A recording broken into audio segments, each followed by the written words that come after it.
જનાબાઈએ ના પાડી, આપના આટલા આભૂષણ, આ કંકણ, એનો અવાજ આવે, આપ દળો ને એટલે આપના કર્ણફૂલનો અવાજ આવે અને બધાય ઘરના જાગી જાય તો મારી તો દશા બગડી જાય.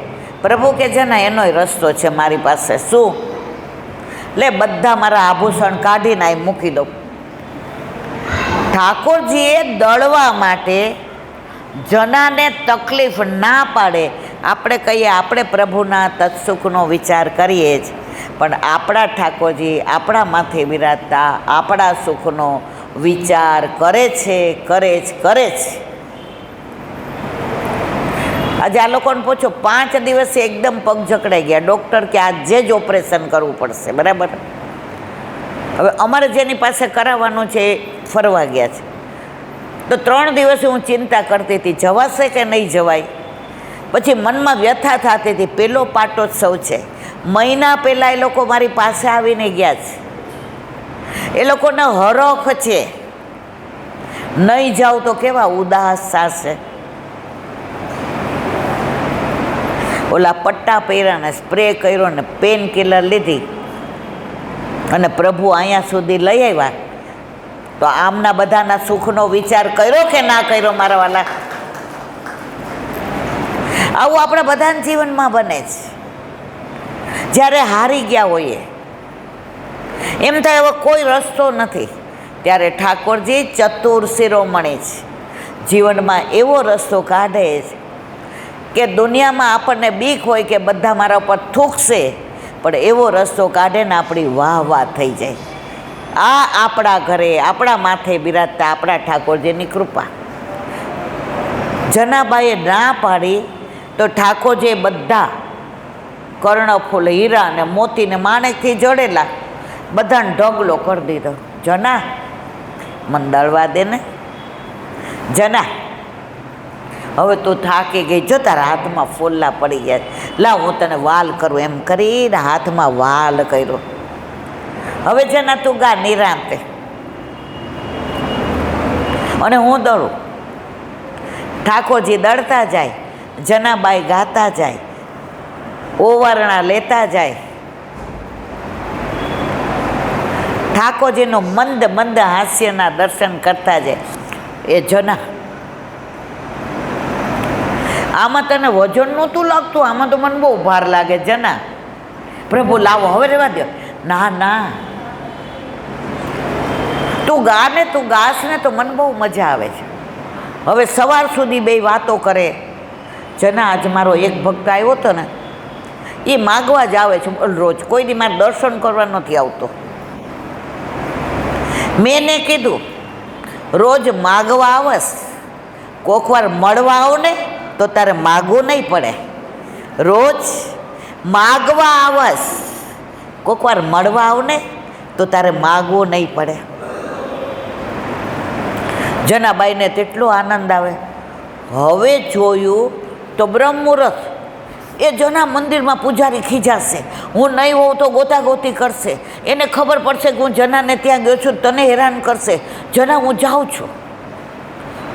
અરે પ્રભુ ઠંડી છે બહાર, લાવ તારી સાલ ઓઢી જાઓ.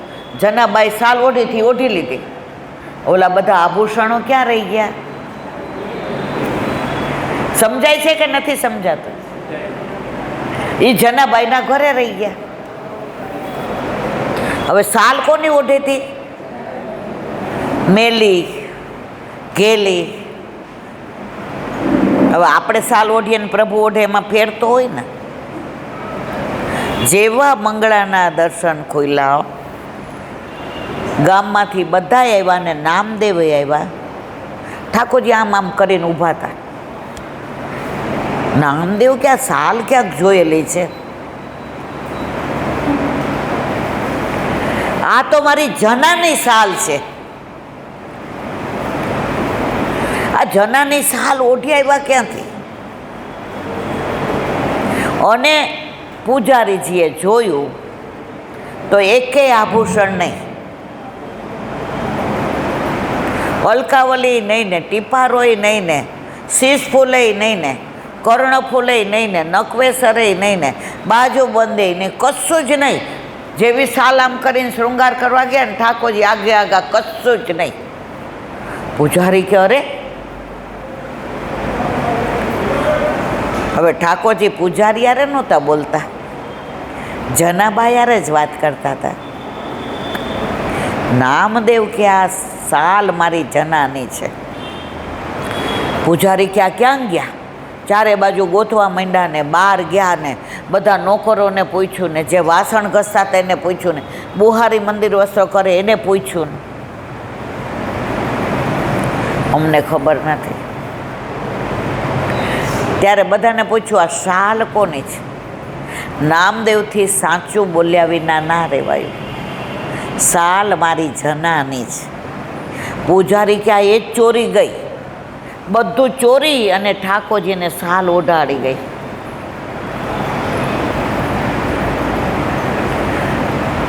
જો હંમેશા છે ને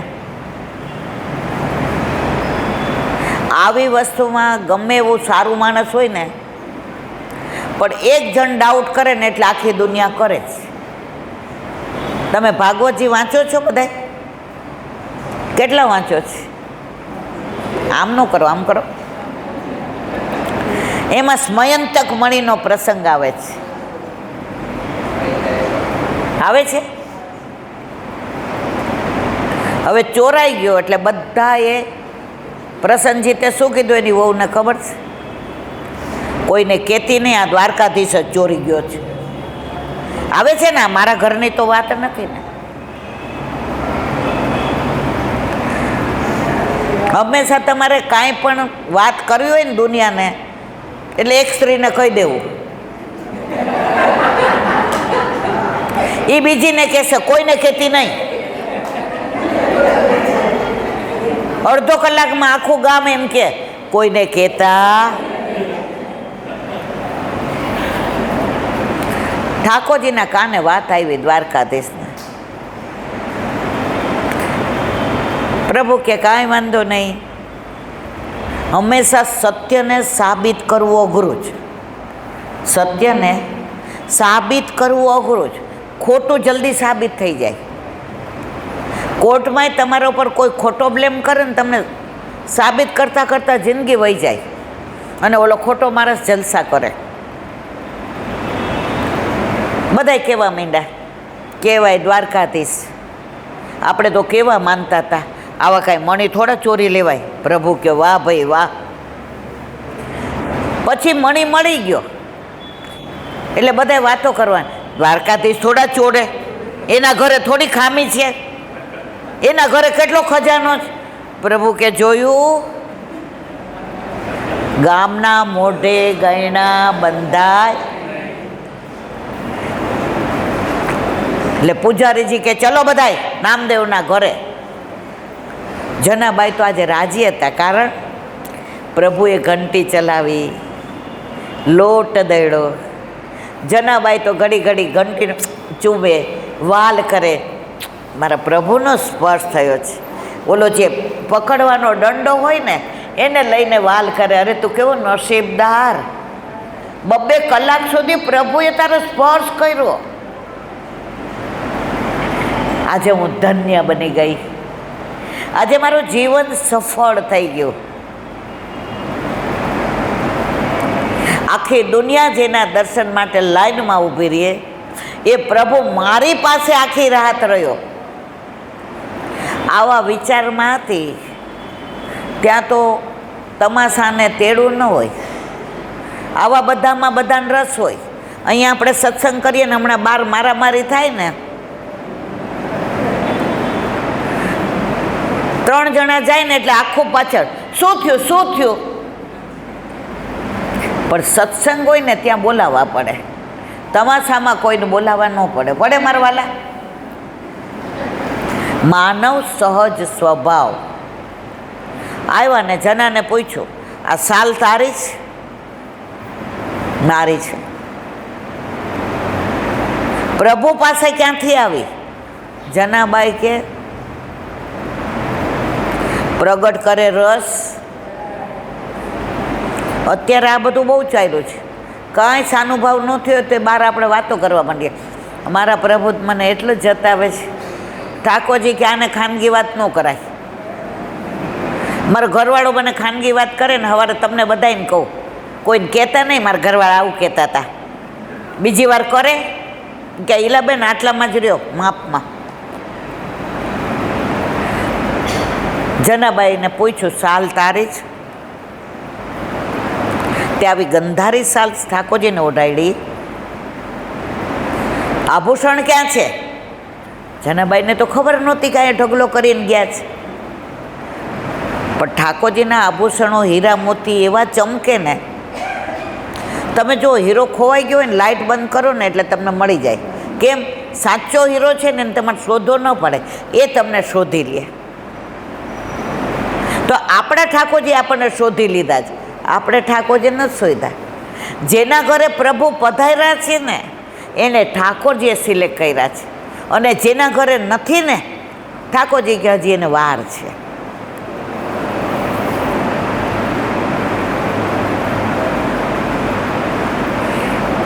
બાર હૈસો હૈસો હૈસો થવા માંડ્યો. જનાબાઈને કહે કે બોલ ક્યાં છે આભૂષણ? જનાબાઈ તન્મય હતા. મારા પ્રભુ દળતા હતા તો કેવું મંદ મંદ મુસ્કાતા હતા. એમને શ્વેત કેવો પરસેવો વળતો હતો. હું મારા છેડાથી એને કેવો લૂછતી હતી. મારા પ્રભુ મારું ભજન કેવું સાંભળતા હતા. સાંભળતા સાંભળતા ડોલતા હતા. કેવા આટલી ધમાલ બહાર થાય છે, આટલા લોકો આવ્યા છે, પણ જનાબાઈ કોનામાં હતા?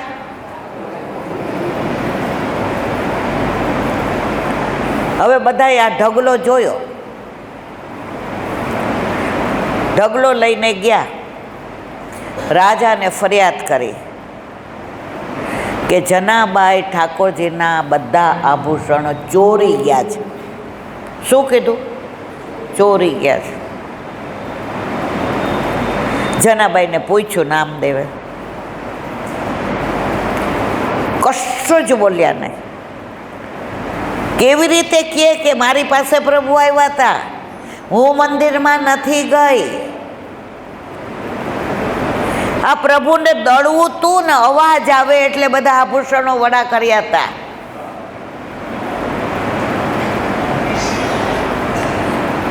પ્રભુની આપણે કહીએ આપણી લાજ પ્રભુ સાચવે છે.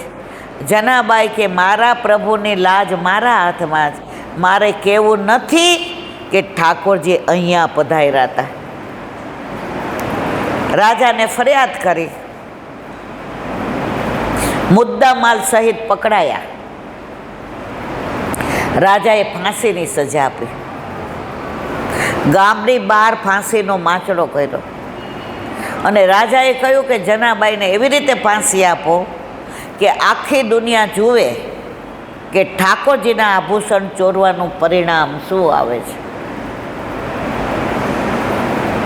હવે રહસ્ય કહું. ઠાકોરજી જનાબાઈને મળીને ગયા ને, ઠાકોરજી કે મારાથી હવે જના વિના રહેવાશે નહીં.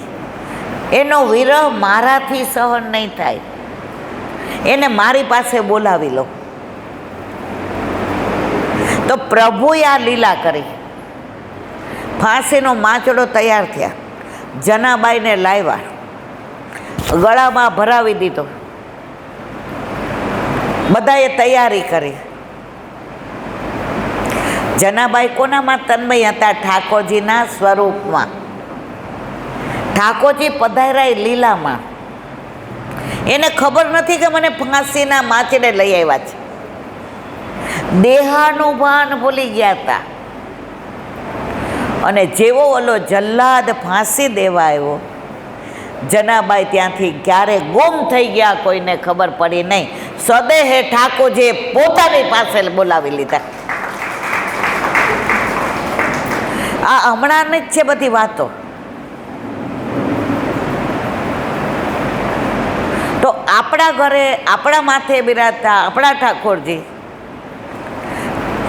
જો આપણે જનાબાઈ જેવો પ્રેમ કરીએ તો આપણા ઠાકોરજી આપણને જનાબાઈને પ્રેમ કરતા હતા એનાથી વધુ કરે. કારણ તમે મંદિરમાં જાઓ ને તો બધાય ના જ, ખરું ખોટું મારા વાલા? મંદિરમાં જાઓ તમે તો તમને ચરણ સ્પર્શ કરવા દે, સ્નાન કરાવવા દે, શ્રૃંગાર કરાવવા દે, તમે સામગ્રી બનાવો એ ધરાવવા દે. પણ તમારા ઘરે બિરાજતો તમારા ઠાકોરજીના મુખિયાજી તમે, ભીતરિયાય તમે, ખવાશે તમે, તમારું આટલું મંદિર, એમાં જગમોહન, એમાં નિજ મંદિર, એમાં તિબારી, એમાં સાકર, એમાં ફૂલઘર. કારણ પ્રભુ વ્રજ લઈને પધાર્યા છે. મારો વિરોધ મંદિર સામે નથી, ટાઈમ મળે તો અવશ્ય જાવું. કઈ પીછવાય, કયા કીર્તન, આજે કયો ઉત્સવ. પણ તમે જ્યારે લીલામાં જાઓ ને મારા વાલા, ત્યારે તમારો હાથ પકડીને તમારા ઘરે તમારા માથે બિરાજતા તમારા ઠાકોરજી લઈ જાય, બીજા કોઈ ન લઈ જાય.